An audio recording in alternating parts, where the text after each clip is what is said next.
ఏముందండి రేవంత్ రెడ్డి గారి హయాంలో సిట్ అంటే సిట్టు, స్టాండ్ అంటే స్టాండ్, అంతే కదా. రేవంత్ రెడ్డి గారి హయాంలో స్కీముల కంటే స్కాములు ఎక్కువ ప్రాచుర్యం పొందుతుంది.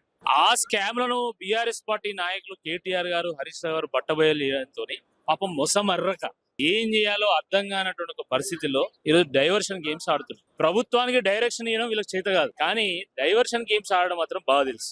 గ్రామాలలో ఇప్పుడు యాసింగ్ వచ్చింది, రైతు బంధు రాలే, యూరియా లేదు, నాణ్యమైనటువంటి కరెంటు సప్లై లేదు, విద్యార్థులకు ఫీజు రీంబర్స్మెంట్ అందడం లేదు, స్కాలర్షిప్ బకాయిలు పేరుకపోయినాయి. సంవత్సరంలోనే 2 లక్షల ఉద్యోగాలు అన్నారు.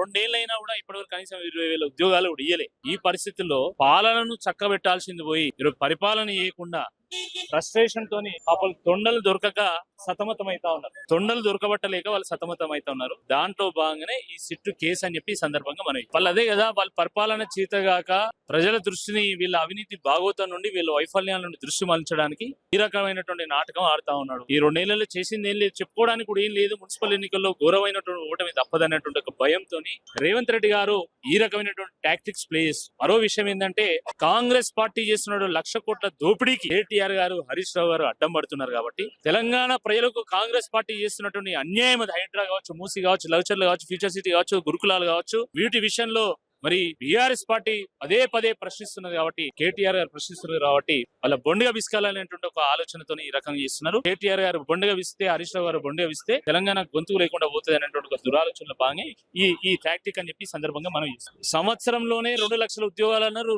రెండేళ్లైనా కూడా ఇప్పటివరకు కనీసం 20,000 ఉద్యోగాలు కూడా ఇయ్యలే. ఈ పరిస్థితుల్లో పాలనను చక్కబెట్టాల్సింది పోయి ఈరోజు పరిపాలన చేయకుండా ఫ్రస్ట్రేషన్ తోని పాపలు తొండలు దొరకక సతమతం అవుతా ఉన్నారు. తొండలు దొరకబట్టలేక వాళ్ళు సతమతం అవుతా ఉన్నారు. దాంట్లో భాగంగానే ఈ సిట్టు కేసు అని చెప్పి ఈ సందర్భంగా మనం వాళ్ళు అదే కదా, వాళ్ళ పరిపాలన చేతగాక ప్రజల దృష్టిని వీళ్ళ అవినీతి భాగోతం నుండి వీళ్ళ వైఫల్యాల నుండి దృష్టి మళ్లించడానికి ఈ రకమైనటువంటి నాటకం ఆడుతా ఉన్నాడు. ఈ 2 నెలల్లో చేసింది ఏం లేదు, చెప్పుకోవడానికి కూడా ఏం లేదు. మున్సిపల్ ఎన్నికల్లో ఘోరమైనటువంటి ఓటమి తప్పదన్నటువంటి ఒక భయంతో రేవంత్ రెడ్డి గారు ఈ రకమైనటువంటి టాక్టిక్స్ ప్లే చేస్తారు. మరో విషయం ఏంటంటే, కాంగ్రెస్ పార్టీ చేస్తున్న 1,00,000 కోట్ల దోపిడీకి కేటీఆర్ గారు, హరీష్ రావు గారు అడ్డం పడుతున్నారు. కాబట్టి తెలంగాణ ప్రజలకు కాంగ్రెస్ పార్టీ చేస్తున్నటువంటి అన్యాయం, హైడ్రా కావచ్చు, మూసీ కావచ్చు, లవచర్లు కావచ్చు, ఫ్యూచర్ సిటీ కావచ్చు, గురుకులాలు కావచ్చు, వీటి విషయంలో మరి బీఆర్ఎస్ పార్టీ పదే ప్రశ్నిస్తున్నది కాబట్టి, కేటీఆర్ గారు ప్రశ్నిస్తున్నారు కాబట్టి వాళ్ళ బొండిగా విసుకాలనేటువంటి ఒక ఆలోచనతో ఈ రకంగా చేస్తున్నారు. కేటీఆర్ గారు బొండిగా విస్తే, హరీష్ రావు గారు బొండిగా విస్తే తెలంగాణ గొంతుకు లేకుండా పోతుంది అనేటువంటి ఒక దురాలోచనలో భాగంగా ఈ టాక్టిక్ అని చెప్పి సందర్భంగా మనం